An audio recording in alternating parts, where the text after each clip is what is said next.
dor, então precisam de uma analgesia adequada também, né? E também de adaptação metabólica, que são nossas principais funções. Então, a queimadura, o conceito dela é quando a gente tem uma lesão na pele, né, que pode ser causada por agentes térmicos, químicos, né, elétricos ou até mesmo radioativos. Então, tanto calor como queimadura por frio também pode acontecer, por produto químico, né, por choque elétrico também pode desenvolver aí lesões. Aqui na imagem ficou um pouquinho ruim, mas eu acho que naquela que está apresentada lá para vocês nas aulas, a gente consegue visualizar melhor.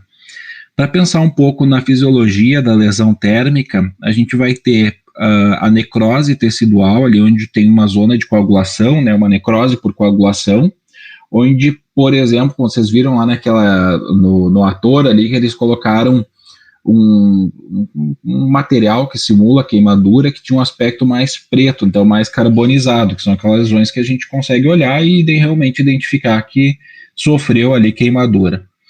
Outra, então, é a lesão, é aquela alteração de permeabilidade capilar, onde a gente tem uma lesão oculta, com isso tem um extravasamento de líquidos e com isso a gente está perdendo água, eletrólitos e proteínas, né, por responsáveis ali provenientes da resposta inflamatória do organismo. O paciente ele pode apresentar, então, edema local e, com isso, fazer síndrome compartimental. Na semana passada, a gente falou um pouco sobre isso, quando a gente falou sobre trauma musculoesquelético, onde o paciente faz, em extremidades, assim, um edema importante, né? E com esse edema, principalmente quando a gente tem queimadura circular, ou seja, pega toda a circunferência ali da extremidade, aumenta muito esse edema, comprime os vasos, a musculatura, tu não tem uma adequada circulação ali, né? E com isso leva ao dano tecidual. Então, esses pacientes eles precisam evoluir para escarotomia ou fasciotomia para diminuir a pressão aí do compartimento e evitar uma necrose definitiva daquela extremidade, uma isquemia definitiva e, posteriormente, uma necessidade de amputação, tá? Então, é importante no paciente queimado a gente avaliar a edema local. Outra coisa, então, também é a diminuição da oxigenação por aumento da viscosidade sanguínea. Então, é importante a gente avaliar a oximetria desses pacientes e pensar em a oferta de oxigênio, né? E diminuição do volume circulante por hipovolemia, tá? Então, e também liberação de mediadores inflamatórios. A gente falou na semana passada, quando a gente também na questão do trauma musculoesquelético, onde o paciente pode liberar mediadores inflamatórios por lesão muscular. Então, principalmente na queimadura ali de terceiro grau, que a gente tem lesão muscular também, o paciente pode desenvolver ali um quadro de resposta inflamatória. Por exemplo, nos pacientes queimados, a gente vai coletar, e vocês viram isso no vídeo anterior, uma enzima chamada CK e CKMB, que é a cretinoquinase. Uma resposta manifesta ali por resposta da alteração muscular, tá? Esse marcador pode fazer uma injúria renal e, com isso, levar o paciente à insuficiência renal aguda. Então, e esta foi a indicação ali no vídeo que vocês viram de passar uma sonda vesical nesse paciente para controlar débito urinário, pensando que pela perda volêmica, pelo dano muscular, ele pode ter uma resposta inflamatória que vai levar a um quadro de rabdomiólise, de milglobinúria e, com isso, uma perda da função renal, tá? Lógico, no pré-hospitalar, essa sonda vesical não vai ser passada, vai ser no intra-hospitalar. Mas a gente já tem que lembrar que o paciente pode apresentar uma perda aí da função renal.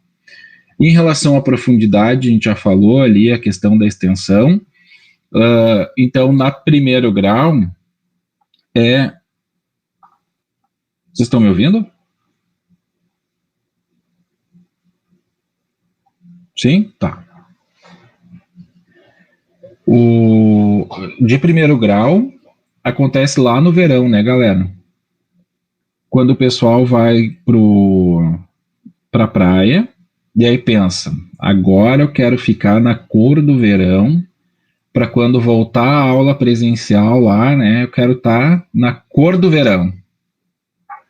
Sim, cadê o protetor solar, né? Aí vão lá pra praia, passam aquelas coisas natural, né, para pegar bem a cor e quando vê, no final do dia tá desse jeito, né? Então, com áreas de hiperemia ali, né, de eritema, com bastante dor local, né, e mais uma característica aqui da primeira, que pecado, isso mesmo, o cor do pecado, que pecado, né, meu Deus, depois morre de dor, né, vai lá, passa clara de ovo, passa 500 coisas, né. O Bom, então aqui nessa queimadura de primeiro grau, a gente tem atinge somente a epiderme, né? Não tem presença de bolha na queimadura de primeiro grau, então uma área de vermelhidão extrema, né? Com presença de dor local, tá? Já na de segundo grau, ela atinge tanto a derme como a epiderme. Por vezes pode chegar até ali aos tecidos subcutâneos, tá? Mas praticamente a derme e epiderme, onde a gente tem já o rompimento da pele, tá? E pode ter presença aqui de flictemas também, então de bolhas no local, tá? Então essa é a característica de segundo grau. Lógico que a gente pode, normalmente a gente tem primeiro, segundo e pode ter até terceiro na mesma lesão, a gente não vai ter uma única queimadura, é tudo primeiro grau, é tudo segundo grau, né? A gente pode ter essa subdivisão aí na mesmo local. Pode falar, Ivan.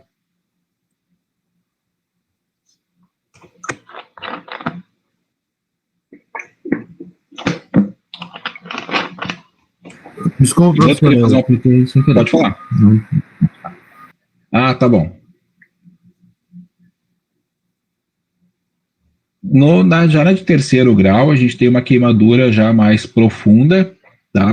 Que pode ter um aspecto mais esbranquiçado, né? Ou mesmo de necrose, um aspecto mais carbonizado, quando a gente apresenta aí necrose, então por liquefação, tá?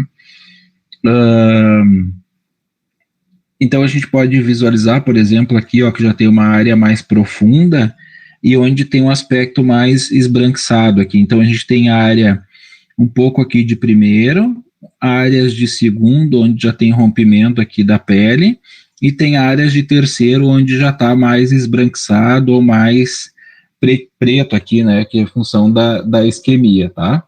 Então, a gente pode ter no mesmo paciente várias profundidades aí de queimadura, tá? Passaram um monte de cremes aí. Imagina só. Dado de segundo grau, até alguns autores, pessoal, vão dividir em primeiro, segundo grau superficial, segundo grau profundo e terceiro grau ou até quarto grau, tá? O que a gente mais trabalha e o PHTLS, o ATLS trazem é primeiro, segundo e terceiro grau, tá? Então aqui a gente já tem um aspecto, uma queimadura por escaldo também, né? Então por água quente, onde a gente tem áreas de segundo grau e também mais profundo. Dá dó desses pitocos, né? Já de terceiro grau, então, elas já são mais profundas, né? Muitas vezes o paciente com terceiro grau não sente tanta dor, lógico que ele pode sentir dor porque ele vai ter segundo e primeiro grau também, né? Mas são lesões que atingem já terminações nervosas. Então, aqui a gente pode ver que tem uma área bem esbranquiçada, aqui já mais escurecida. Aqui tem uma placa branca, né? Então, se a gente tocar nisso, palpar, é uma placa mais enrijecida, ocasionada, então, por uma queimadura de terceiro grau, tá? A gente observa que esse paciente já está com acesso central, né? Então está aqui na femoral, para favorecer uma hidratação mais profunda, mais vigorosa, e também já precocemente já está com sonda nasentérica, recebendo uma dieta hiperproteica, hipercalórica, para ajudar na cicatrização das lesões, tá? E uma coisa que eu chamo a atenção para vocês aqui, porque tem que ser observado nesse paciente, porque ele tem queimadura em tórax, abdômen, em membros superiores, aqui a gente observa que tem um edema muito significativo, né? E com isto, a gente tem que pensar em síndrome compartimental, né? Então, se está muito tenso, começa a diminuir perfusão distal, né? O pulso na síndrome compartimental é a última coisa que vai desaparecer. A gente começa a avaliar por sinais, o paciente que está acordado, ele apresenta uma dor intensa na extremidade, e a gente começa a avaliar edema, diminuição de perfusão e por seguinte a diminuição do pulso naquela extremidade. Então, esses pacientes com síndrome compartimental têm indicação de escarotomia ou fasciotomia. Visualmente, a queimadura de 2º e 3º grau. Bom, a de 3º grau ela vai ter um aspecto mais de necrose, né? Ela vai ser uma queimadura mais profunda e tem um aspecto mais carbonizado, assim, ou mais esbranquiçado. A de 2º grau, ela tem só o rompimento da pele, ela é bem superficial. Ó. Então, por exemplo, aqui nessa criança, a queimadura ela é superficial e teve só o rompimento da pele. Então, ela é bem superficial, tá?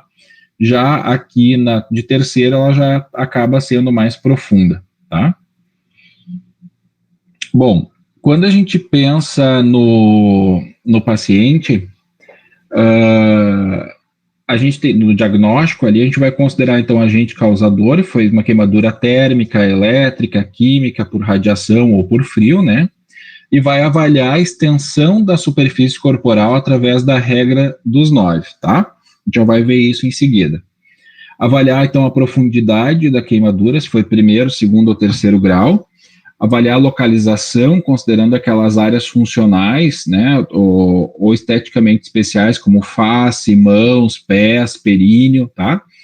Avaliar a idade do paciente, pensando naqueles extremos de idade, então crianças, idosos e comorbidades associadas, e também pensar naquelas outras queimaduras. Vocês viram que no vídeo eles mostraram bem que o paciente ele tinha queimadura na face, tinha fuligem ali na cavidade nasal e oral, queimadura dos pelos do nariz e dos cílios, né? Então isso é um indicativo de queimadura de via aérea. E esses pacientes com queimadura de via aérea, em função da evolução do processo inflamatório da queimadura, podem apresentar...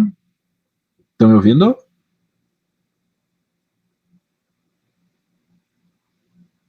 Tá. Qualquer coisa me avisam, que às vezes cai sinal, né? Esses pacientes, eles podem apresentar um edema de via aérea e com isso depois fazer um edema ali de traqueia, enfim, não conseguir mais ventilar. E eles precisam, muitas vezes é um paciente que pode chegar caminhando no hospital, falando, ele vai apresentar queimadura em via aérea e ele vai ter indicação, então, de sedação e intubação, como foi feito ali no vídeo. O paciente estava acordado, estava conversando, mas tinha uma queimadura de face que ia evoluir para esse edema de via aérea. Então, profilaticamente, digamos assim, né, é uma estratégia de prevenção já, sedar esse paciente e intubar, porque senão depois o edema vai evoluir e o médico não vai conseguir ter acesso à via aérea pelo edema. Aí, às vezes, os pacientes têm que fazer uma traqueostomia, né, para conseguir acessar e ventilar adequadamente. Então, isso é uma coisa a ser considerada, né, aqueles pacientes com queimadura de via aérea, eles precisam ficar monitorados quanto ao risco de evoluir para edema e necessitar de uma via aérea definitiva, tá? E isso é incrível mesmo, a gente avalia quando a gente pega um paciente queimado ali no APH ou na chegada na emergência, no intra-hospitalar, ele tem essas lesões de pele, mas ele ainda não tem o edema, né, por o processo inflamatório. No outro dia a gente vai ver esse paciente de novo, ele está gigante, né, porque ele fez uma resposta inflamatória tremenda aí, desenvolveu um grande edema. Então, ele tem edema em toda a área aí de superfície corporal atingida, tá? Então, por isso que profilaticamente a gente já tem esses cuidados. Outra coisa que a gente tem que considerar nos pacientes queimados são aqueles que é muito frequente também de atender pacientes que com queimadura elétrica, né, que estavam lá fazendo uma manutenção, uma atividade, que se exporam a uma corrente elétrica, e fazem uma corrente de energia e tem queimadura na pele. E também podem ter traumas associados. Por exemplo, estava lá em cima de uma escada, num poste, fazendo uma manutenção, recebeu uma descarga elétrica e com isso ele caiu de altura. Então, além da queimadura, ele também tem um trauma associado, que ele pode ter um TCE, um trauma de tórax, um trauma abdominal, um trauma em extremidades, enfim, né? Então, também pensar nesses pacientes queimados, que eles podem ter outras lesões associadas. Então, aqui já falamos, né, quem é aquele paciente que a gente vai suspeitar de lesão inalatória, são aqueles ocorridos em ambientes fechados, por exemplo, pegou fogo numa residência, ele ficou confinado no ambiente, né? Então pode ter lesão por inalação. Um dos grandes problemas da inalação, por exemplo, o monóxido de carbono, ele tem muito mais afinidade ao oxigênio, né? Então, ele pode impedir a hemoglobina de carrear o oxigênio, tá? Então, esse é o problema desses pacientes também com lesão por inalação, que eles acabam desaturando e a hemoglobina não dá conta ali de carrear o oxigênio de uma forma adequada e suficiente para todos os tecidos. Então, esse paciente ele precisa de um aporte de oxigênio melhor, tá? Para favorecer essa troca aí gasosa. Os pacientes encontrados inconscientes no local do incêndio, queimaduras de face, também região cervical, vibriças nasais, paciente com rouquidão que chega com disfonia e também com escarro fuliginoso, né? Ou seja, tipo quando a gente vai fazer churrasco, fica lá soprando lá o carvão, né? E depois a gente sai, vai assoar o nariz, sai cheio de carvão junto, né? Então isso é o escarro fuliginoso. Tanto quando o paciente está entubado, a gente vai aspirar, que vem fuligem, então vem esses resquícios de carvão, de queimadura junto com o escarro ou junto também nas vibriças nasais aí do paciente. Para estimar a regra dos 9, a gente tem uma regrinha aí, né, onde a gente avalia, a gente considera cada parte do corpo, dá um percentual aí de queimadura para estimar a superfície corporal queimada, tá? Então, por exemplo, paciente adulto, a gente vai considerar aqui a cabeça 9%, membro superior 9%, tórax e abdômen aqui a gente pode considerar, por exemplo, alguns até vão apresentar 18, 9, 9, né? E nas costas 9, 9, ou seja, só o tórax na frente a gente vai considerar 9%. Só o abdômen na frente, 9%. Agora, se tem, por exemplo, tórax e abdômen, a gente já considera 18% de superfície corporal queimada, tá? Perna, 18% cada uma, e períneo, 1%, tá? Então, para a gente pensar, assim, para conseguir ver melhor, pensar na regra 9 e o dobro, tá? Então, membros superiores e cabeça é 9. Membros inferiores, 18. O dobro de 18, 36. Então, o tronco, né, somando frente e costas aqui, dá 18 com 18, 36.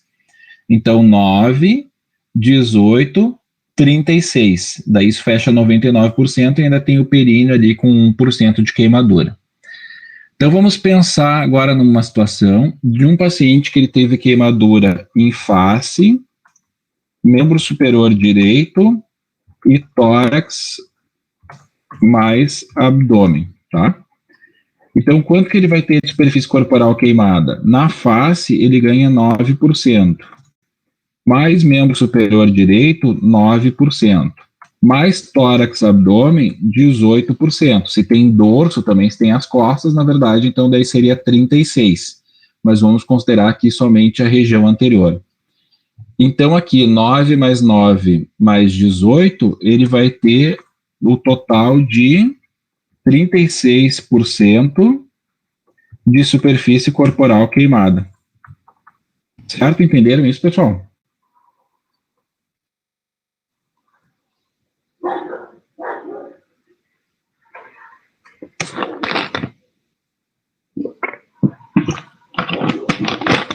Bom, então assim a gente tem a estimativa de superfície corporal queimada, tá? No pré-hospitalar a gente vai usar essa regrinha, que ela é bem tranquila de fazer, e a gente vai ter essa estimativa.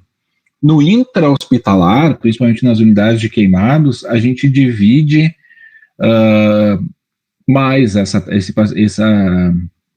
esse mapa aqui de detalhamento da queimadura, onde a gente vai dividir o que é primeiro, segundo e terceiro grau, e também, por exemplo, aqui, membro superior, aqueles 9% vai ser dividido em 2, 1,5, 1,5, frente e dorso, que vai dar o total de 9, mas daí fica delimitado de uma forma mais crítica, assim, né, e consegue realmente ter o detalhamento ali de quanto o paciente tem superfície corporal queimada. Por que isso é importante saber? Vocês viram, eles falaram isso no vídeo anteriormente, sobre a reposição volêmica no paciente queimado, que se faz através da fórmula de Parkland, onde a gente considera de 2 a 4 ml por quilo de peso do paciente, vezes a superfície corporal queimada, tá? Então, naquele mapa que a gente viu recentemente, a gente tinha uma superfície corporal queimada de 36%, tá? Quantos quilos vai pesar nosso paciente aí? Vamos ver.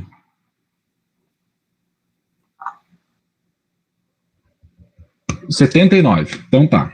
Peso do nosso paciente, 79 quilos. Então, o que a gente vai considerar aqui na fórmula? 2 a 4 ml por quilo de peso, tá? A gente tem que dizer, tá, mas eu considero 2 ou eu considero 4, tá? Aí vai depender muito quem vai calcular essa reposição é o médico ali junto, né? O enfermeiro vai participar desse cálculo aí também, né? Da reposição. Mas a gente vai considerar critérios. Hoje o ATLS, né, a nova edição, já está recomendando para que se considere 2 ml por quilo de peso, tá? O PHTLS ainda recomenda 2 a 4. Então, quando a gente vai considerar 2 e quando a gente vai considerar 4? Depende do paciente. Por exemplo, pega um paciente idoso que já tem insuficiência cardíaca, que não vai aguentar muito essa sobrecarga hídrica. Tu vai considerar 2 ml por quilo de peso.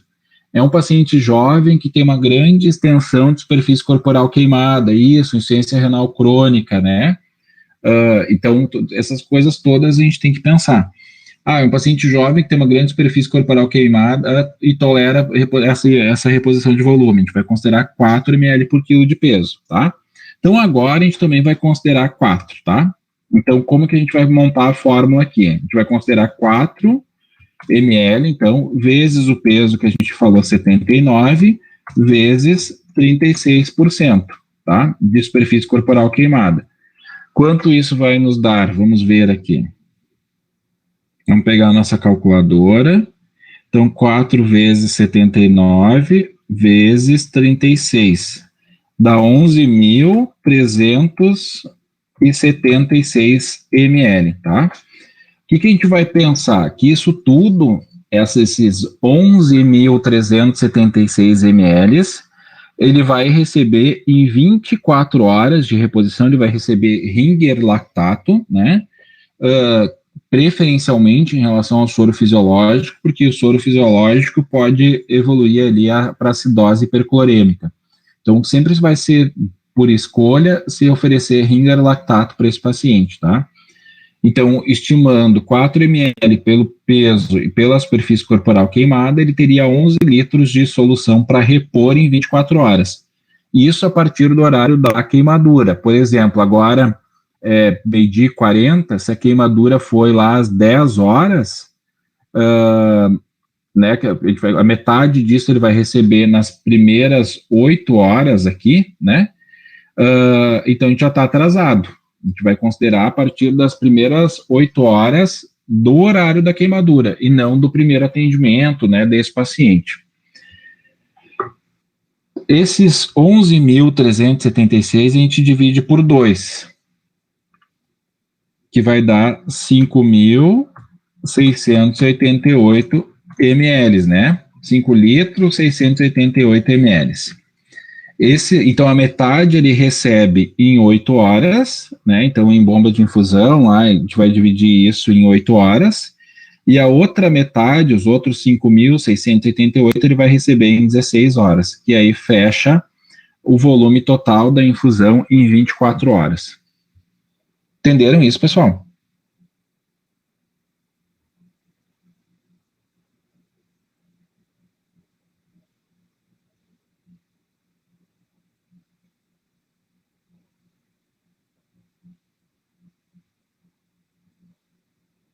Show. Tá? Então, a gente tem a estimativa pela a regra dos 9, superfície corporal queimada, e aí a gente aplica a fórmula de Parkland para ter estimativa, então, de quanto esse paciente teve de queimadura, né, e vai necessitar de reposição volêmica. O volume total, né, a gente divide 50% nas primeiras 8 horas e o restante nas próximas 16 horas, fechando, então, 24 horas de reposição, tá? Outra estimativa, e já para o intra-hospitalar que a gente tem para esses pacientes, é em relação à reposição volêmica, né, e por isso que esses pacientes são sondados aí, e se estimando 30 a 50 ml hora de pacientes adultos e 1 a 2 ml por quilo hora, né, em crianças. Já em pacientes com queimadura elétrica, a gente quer uma diurese entre torno de 70 a 100 ml hora pelo risco de mioglobinuria e que pode levar, então, à insuficiência renal. Qual é o objetivo do atendimento ao paciente queimado? Alívio da dor, então os pacientes precisam de analgesia, promover uma adequada oxigenação, restabelecer e manter o volume circulante através da reposição volêmica, prevenir e combater a infecção, então com os curativos que a gente vai aplicar nesse paciente, tá? E prevenir deformidades, aí tratando já a área queimada. No atendimento inicial, como qualquer paciente aí vítima de trauma, a gente vai aplicar o ABCDE, onde no A a gente vai dar prioridade em avaliar e manter a permeabilidade da via aérea, pensar que avaliar a via aérea procurando sinais de queimadura por inalação e necessidade de uma via aérea definitiva, tá? No B, é importante a gente avaliar o tórax desse paciente por queimaduras circunferenciais, que esses pacientes vão ter indicação de escarotomia no tórax, né, para comprimir o tórax e poder expandir. Acredito que vocês já tiveram lá as aulas de ventilação mecânica, onde falaram sobre resistência, complacência, enfim, né? Então, nesses pacientes com queimadura, eles vão ficar com o tórax rígido e não vai conseguir expandir. Então, tem essa indicação de escarotomia para permitir a expansão adequada do tórax e uma adequada ventilação, tá? Na circulação, a gente tem que ter uma estimativa de pressão arterial, né, avaliação das circunferências, pensando em síndrome compartimental, e acesso venoso, preferencialmente aí 2 acessos venosos calibrosos, para permitir uma reposição volêmica adequada. Aí vocês me perguntaram da oximetria antes, né? Prof, mas o paciente tem queimadura por tudo, onde é que a gente vai puncionar, né? A gente punciona onde dá, tá, gente? Onde eu conseguir ver um acesso, mesmo que seja sobre a área de queimadura, no primeiro atendimento a gente vai funcionar, tá? Às vezes a gente tem pacientes que até acesso central não é a primeira escolha, tá? Não é. Mas, às vezes, a superfície corporal é tanta de queimadura que tu tem que passar até um acesso central, o médico vai passar por área de queimadura, tá? Porque não tem outra opção. Não, como aumenta muito o risco de infecção, porque a pele ali está lesionada, não é a primeira escolha, mas às vezes não se tem alternativa. Na outra semana a gente recebeu um paciente com mais de 80% de superfície corporal queimada. Não sei se vocês viram de um paciente que deu um acidente na freeway e o carro pegou fogo e tal. Ele foi para nós lá para o hospital, esse paciente. Na incapacidade, então, na letra D, a gente vai avaliar quanto a presença de déficit neurológico, motor, né, e também adequada imobilização de restrição de movimento da coluna, quando o paciente tem trauma associado, como o exemplo que eu dei anteriormente, que estava lá em cima na escada, lá de um poste, fazendo manutenção e tem uma queda de altura, tá? Na exposição, a gente remove roupas, né, atentando para as lesões, e também evitar a hipotermia. É muito importante, principalmente em queimadura de extremidade, retirar anéis, joias, porque o edema ele vai evoluir, depois a gente não consegue retirar, né? Tirar roupas. O que a gente não vai retirar, não orienta, é aquelas roupas que estão aderidas junto à pele, né? Que a gente não arranque. A gente deixa que depois no hospital, né, com adequada analgesia, a gente faz, às vezes, o debridamento desse tecido que está aderido junto à pele, tá? e prevenir a hipotermia desse paciente. A gente vai fazer curativo, vai colocar compressas úmidas, né, sobre o local da queimadura, mas o ideal é não encharcar o paciente, porque senão ele vai fazer hipotermia, e hipotermia vocês já sabem que é deletéria para esses pacientes, tá? Que mais?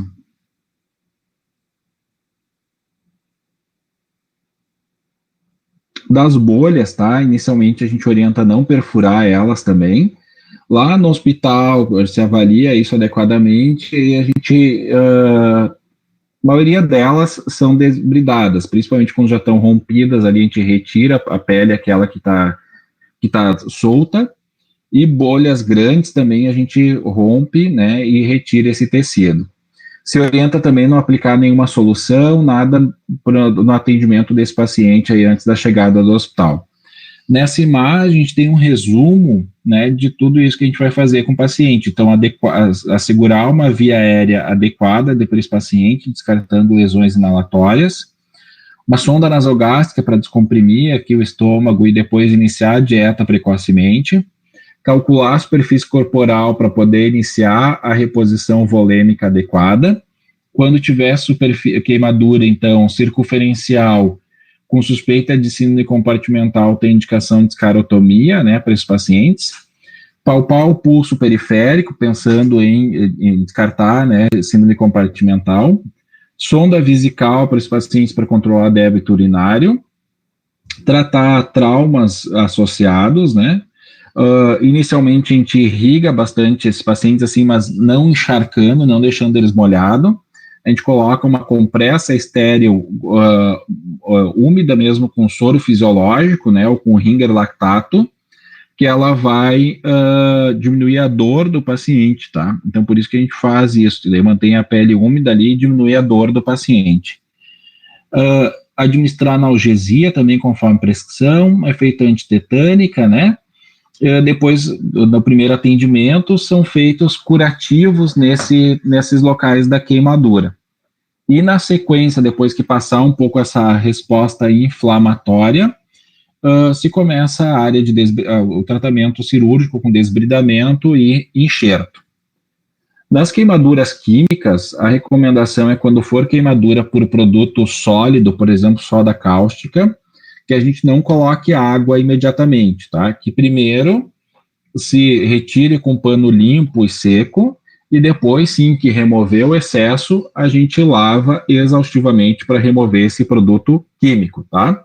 Quando for um produto químico líquido, imediatamente lava exaustivamente o local da queimadura para diminuir a exposição ao agente químico e assim diminuir a profundidade da lesão, tá? Que é isso que também vai ser um determinante para a queimadura, que é o tipo da substância, a concentração e o tempo de contato. Então, quanto menor o tempo de contato, menor vai ser a queimadura. Nas lesões por inalação, tranquilo, tudo certo. Nas lesões por inalação, tá? Então, a gente vai fornecer oxigênio para esses pacientes, né?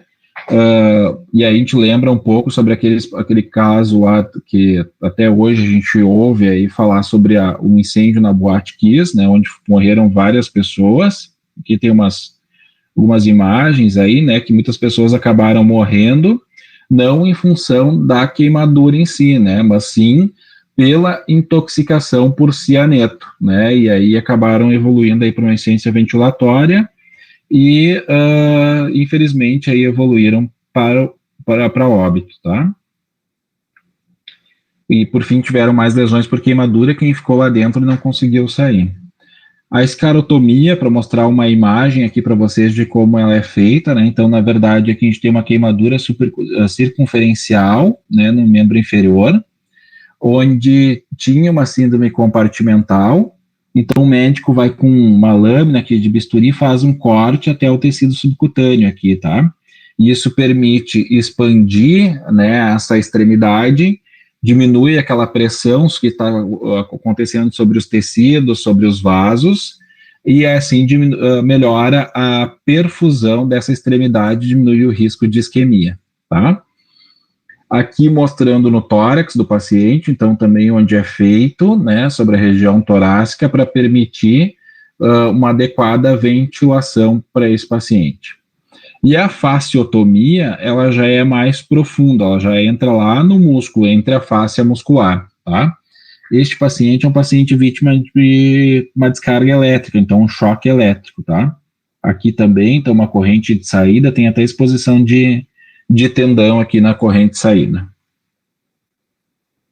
Aqui já tem, já ficou carbonizado, né? Teve até perda aqui de dedos, um aspecto então isquêmico, onde você depois é desbridado e feito enxerto aqui no local. Então também uma queimadura por choque elétrico, tá? Aqui um outro paciente, um exemplo também de local de saída de queimadura, onde foi na cabeça aqui, tá? Então foi feito trepanação aqui no crânio, né? Então esses furos para melhorar aqui a área de granulação, o tecido, e depois fechar e fazer enxerto aqui e voltar, né? A fechar essa lesão. Falando em choque elétrico, o que é... Não, ainda não pode, Matheus. Se não tá sozinho em casa, avisa alguém que tu tá vendo umas imagens fortes aí, corre risco de passar mal. Só imagens bonitas. No choque elétrico, o que é importante, tá? Antes da gente dar o primeiro atendimento pro paciente, né? Bárbara, são imagens de uma aula que uma colega cedeu de pacientes atendidos lá no hospital.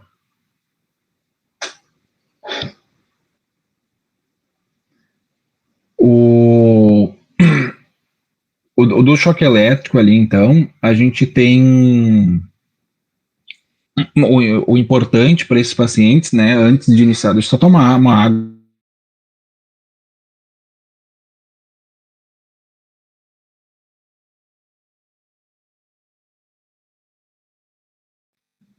Antes de iniciar o primeiro atendimento para esses pacientes, é desligar a corrente elétrica, tá? Porque senão a gente pode se tornar a segunda vítima. Algumas literaturas até recomendam, né, usar um meio não condutor de energia, mas a gente tem que ter bastante cuidado em relação a isso, porque a gente já viu casos aí, né, o paciente foi lá, foi empurrar com cabo de vassoura, mas estava molhado o chão, e por isso acabou levando um choque junto também, tá? Então tem que ter esse cuidado. O que é o ideal? Por exemplo, você vai atender um acidente na rua, algo, acionar os bombeiros para isolar a área, né? E realmente não ter o risco de choque elétrico. Ou o que é mais seguro é desligar a corrente elétrica, né? Vai lá no disjuntor e desliga a chave geral ali de energia, que aí a gente tem uma segurança para atender esse paciente, tá? E o atendimento vai ser o quê? O A, B, C, D, E, né? Então, foco na avaliação, na via aérea, ventilação, circulação, né? Lembrando que esses pacientes podem evoluir para parada cardiorrespiratória. Se não tiver ventilando e não tiver pulso, a gente inicia as manobras de reanimação. O que pode acontecer nesses pacientes por queimadura por choque elétrico? Eles podem ter liberação de potássio e mioglobina, né? Que liberada na corrente sanguínea, ela vai se tornar tóxica para os rins, fazendo mioglobinúria e insuficiência renal. E também, ao aumento do potássio, pode desencadear arritmias cardíacas. Por isso que nos pacientes com choque elétrico, a gente vai fazer um eletrocardiograma e vai seriar enzimas para avaliar. E esse paciente a gente vai manter monitorado, né, para conseguir identificar se ele vai apresentar alguma arritmia e quanto que está liberando de mediador inflamatório lá, né, para ver se realmente ele tem uma necessidade, que às vezes os pacientes eles têm que ficar internados para manter uma hidratação rigorosa e evitar a perda aí da função renal, tá? Aqui tem outras imagens aqui de liberação de locais de saída de corrente elétrica, né? Essa é a unidade lá no hospital, né? Já passou por reforma, hoje já tá melhor assim do que essa imagem, né? onde os pacientes são direcionados para lá, né, e eles recebem, então, o banho dos queimados, tá? O que se faz ali, né, com curativo estéreo, né, se vai fazer o desbridamento, essa imagem aqui de um paciente evoluindo ali para o banho, né, então, onde com uma torneirinha mesmo, com água corrente mesmo, não precisa ser soro estéreo, né, pode ser água corrente mesmo, eles vão lavar, porque isso que é importante da queimadura, manter ela limpa, né, remover o máximo de sujidade, né, dessa lesão, e depois aplicar o curativo para esses pacientes, tá? Aqui nessas imagens ainda eles estavam usando sulfa, tá? Hoje a gente já está usando muito o Aquacel, né? Onde é um curativo, então tem antimicrobiano, e ele tem capacidade também de absorção, então ele absorve esse exudato da lesão, tá? E ele atua também como curativo biológico. Quando a gente aplica sulfa sobre essas lesões, que a sulfadiazina de prata, ela também pode ser utilizada na queimadura, que ela tem efeito bactericida ali, né? Mas... Não, isso aqui é da apresentação só da aula, que eu não disponibilizei ali, tá?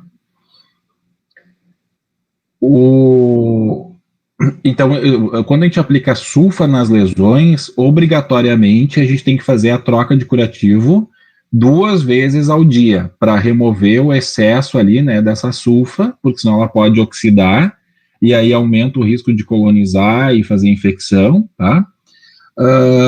Então, imaginem, 2 vezes por dia se submeter o paciente a isto, né, a lavar, e tem que esfregar bem a lesão ali, não para sangrar, mas sim para remover o excesso de células mortas e também a sulfadiazina, e depois aplicar de novo uma fina camada, tá? Então, hoje, com esses curativos, que essa tecnologia que se dispõe de coberturas, né, melhora muito a possibilidade de tratamento. Então, como eu disse para vocês, como por exemplo o alginato de prata, né, que é o Aquacel, que vai ficar no paciente, ele pode ficar fechado até 3 dias, né, dependendo da lesão. Então, imagina, em vez de tu fazer 2 vezes por dia, tu vai fazer a cada 3 dias a troca desse curativo, né? Então, para o paciente é ótimo, tá? Outra coisa que ele está usando aqui no dorso é o Veloderm, tá? Que é uma película de celulose, onde fica aderida, que então se usa nas queimaduras de 2º grau superficial, depois ela vai secar, vai ficar como se fosse uma crosta de ferida, e aí ela cai e o tecido abaixo já está cicatrizado, tá? Então, que são outros produtos que podem ser utilizados também.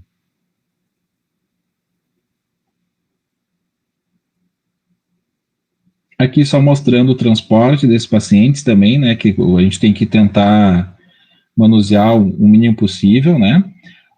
Como eu disse, hoje a gente já está aplicando bastante o Aquacel, né, mas quando a gente aplica aqui a sulfa, a gente deixa esse arco sobre a cama do paciente, protegido então com lençol, né, não precisa ser lençol estéril, tá, para utilizar para o paciente, o importante é ser limpo, tá. E aqui se ficava aberto aqui essas lesões também para o paciente, tá? Pode falar, Ivan. Ô, senhor, e como é que funciona, tipo, para queimadura química? Por exemplo, um ácido, alguma coisa assim. O que é feito no primeiro atendimento ali? Porque eu sei que tem alguns que não vão ter como, tipo, passar água, essas coisas, para, digamos assim, parar aquela queimadura ou tirar o líquido, ou o ácido dali, ou pó, não sei o que pode ser. Qual é que é o que tu vai fazer é lavar exaustivamente para tentar remover aquela solução, tá? Tanto que nos laboratórios é obrigatório ter, por exemplo, aqueles chuveiros, né, em algumas áreas ali de fácil acesso, e também o lava-óleos, né, para quando tem contato com substância química, já imediatamente fazer a lavagem para diminuir a contaminação, tá? Tem algumas soluções, quando tem, por exemplo, às vezes queimadura química, que tu pode usar o sulfato de magnésio também para tentar neutralizar, tá? mas basicamente o que está recomendado é lavar exaustivamente para diminuir a exposição ali ao agente.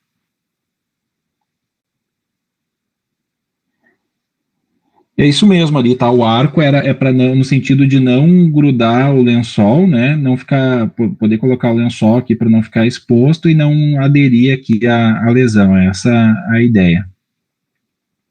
Aqui só para mostrar para vocês uma evolução de um caso, né? Então, por exemplo, uma criança que tem queimadura na face, que ela evoluiu aqui para o desbridamento, então, né? Desse ferimento aqui, dessas lesões, tá? Então fez o desbridamento, tirou a área do couro cabeludo e fez enxerto aqui na face, tá? Então tirou daqui do couro cabeludo e fez enxerto aqui na face, tá? Então é isso que acaba acontecendo depois, né? Quando passa aquela área, aquele resposta inflamatória de edema, né? Enfim, os pacientes começam a ser tratados dessa forma. Se tira a área, então tecido de uma área doadora, então que não foi queimada, né? Então com dermátomo se recorta ali um pedaço do tecido e se sutura ele, né? Se coloca na área de exposição onde foi desbridada, tá? Então para proteger de novo a pele ali, depois vai cicatrizar isso e vai ficar bem, vai melhorar ainda essa lesão, essa pele aqui, né? E vai ficar bem. E, por exemplo, aqui no couro cabeludo, o cabelo nasce de novo. Se retira também bastante de coxa, do braço, né? Onde tiver a área de lesão possível, aí se retira. Outra coisa também que se utiliza, eventualmente, nesses pacientes é o gelonê, tá? Que é isso aqui que eu estou mostrando para vocês, que é uma gaze parafinada, que muito tempo se usou a gaze vaselinada, né? Mas como tem uma certa quantidade ali de vaselina, quando a gente submete à esterilização, a gente não tem uma adequada garantia da esterilização disto, né? Então, o gelonê, que é uma gase impregnada com parafina, né? Tu tem essa garantia, ela é estéril, né? E ela evita a aderência de gases diretamente ali sobre o local. A gente protege bem aí essas lesões.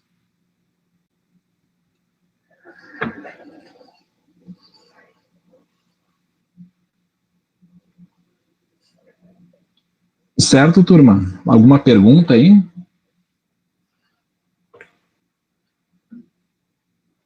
Só coisas bonitas, né? Realmente, paciente queimado são imagens fortes, né?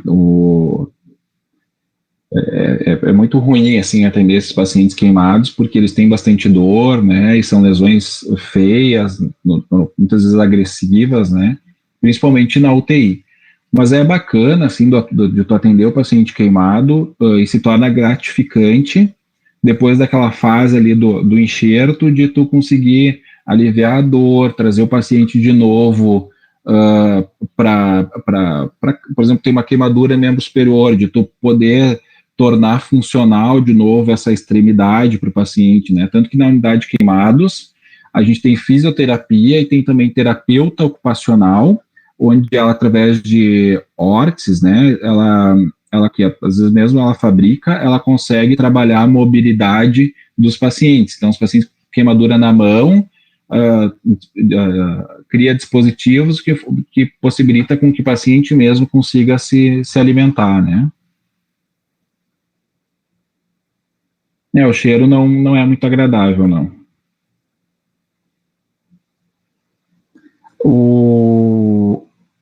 A prova.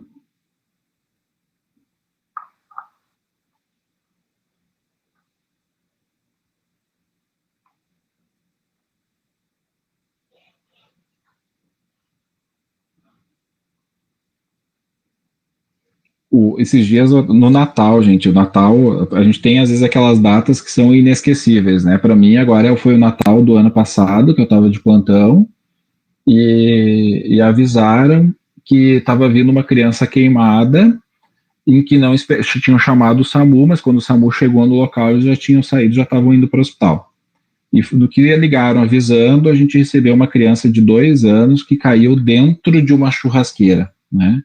Então foi horrível, assim, né? Foi um atendimento, deu tudo certo com a criança, mas foi um atendimento muito ruim, porque os pais estavam muito exaltados, assim, também, então foi muito tenso a situação do atendimento, a criança estava muito queimada, né? A criança estava caminhando e eles fizeram uma churrasqueira no mesmo nível de um piso ali, e a criança acabou caindo dentro da churrasqueira. Muito ruim mesmo.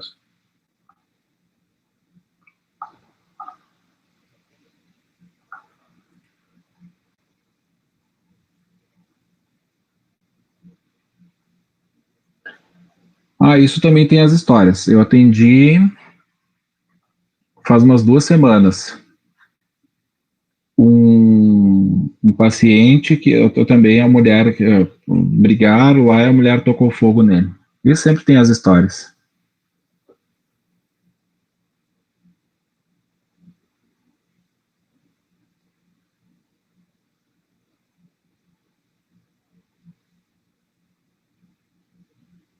Gente, meu Deus.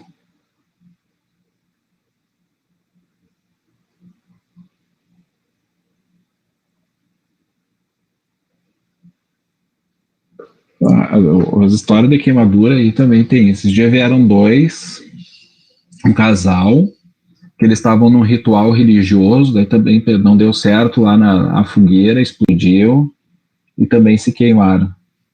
Então tem altas histórias aí, né, também. Da prova, gente, então a prova vai ser durante o horário da aula, tá? Meio-dia ali eu vou disponibilizar a prova para vocês. A prova ela é objetiva. Normalmente eu componho a prova com 10 questões objetivas, tá? Então, é essa a ideia. E envolve todo o conteúdo que a gente viu até agora. Então, ali da rede de atenção, do atendimento inicial, cinemática, trauma musculoesquelético e queimaduras, tá? Então, tudo que a gente viu até hoje aí cai na prova, tá? O que vai ajudar para vocês ali é aquele estudo dirigido que eu deixei para vocês e também aqueles estudos de caso ali que ajudam um pouco em compor aí essa questão do conteúdo. Semana que vem é feriado, então a gente não tem aula, né? E a prova vai ser dia 8, no próximo sábado. É na outra daí. Vocês têm 15 dias aí.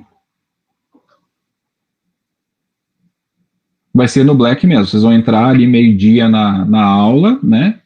E aí vocês vou liberar essa prova para vocês, ali onde vocês entram em conteúdo, ali nas aulas, vai ter o acesso à prova. Eu sempre coloco uma senha na prova, que daí eu vou disponibilizar ao meio-dia ali a senha para vocês conseguem entrar e aí realizar a prova.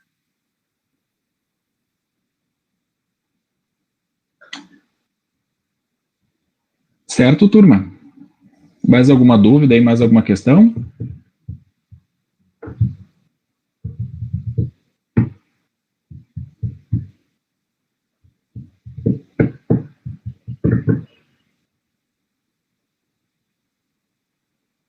Estava perguntando da pele, né?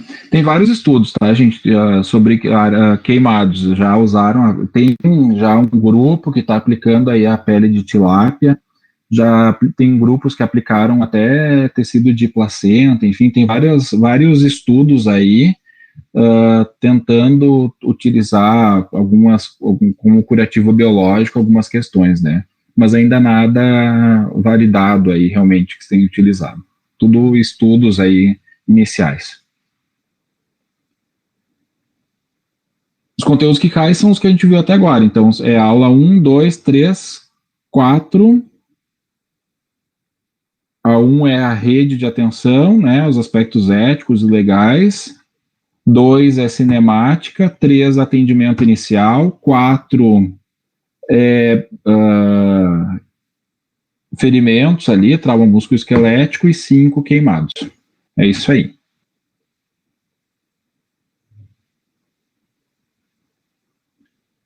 Certo, turma? Um bom fim de para vocês aí, se cuidem. Bom feriado semana que vem, aproveitem aí, descansem também, né? Merecem. Qualquer dúvida, me manda um e-mail aí que eu respondo para vocês. Certo? Um abração para todos aí.